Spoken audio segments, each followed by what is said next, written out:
Madrid, di ba? Pero these guys, talagang tinutulungan nila ako and naging maganda na yung experience ko and I'm really happy with this experience, this team and hopefully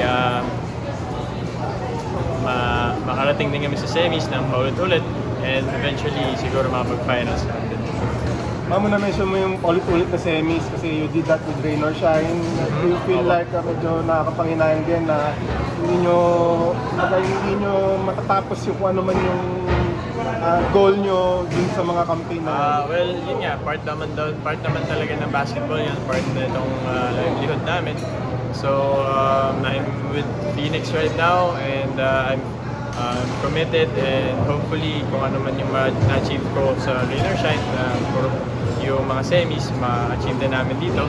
Kasi I think we have something special and most of my teammates nakasama ko sa UAP, hindi ka-compare, kalaban. So, yun. Winners naman din itong group na to. So, hopefully,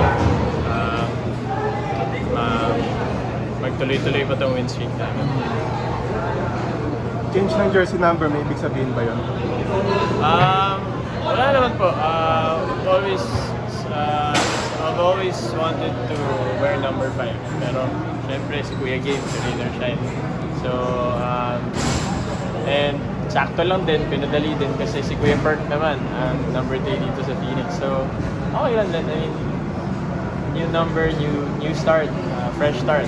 So, yeah. Hopefully, mas successful yung 5 sa 3. Sabi mo na rin fresh start, pero wala pang isang linggo since nung Rain or Shine agad yung kalaban mo. Hindi mo Tuesday. Ano tingin mo? May plano si Kuya Bo eh. Nakikita ko din. Pero I expect them to go hard. Ganun naman talaga sa Rain or Shine, mga bata ni coaching. So, I expect nothing less. Siyempre, competitors kami. Pagdating sa court, once the ball goes up, wala mo ng kaibigan. Competitors muna kami. Pero off the court naman, nagpaalam naman ako sa kanila personally and napag-usapan naman namin na close naman talaga kami dun. So, off the court, walang problema dun. Pero habang laro, galit-galit muna.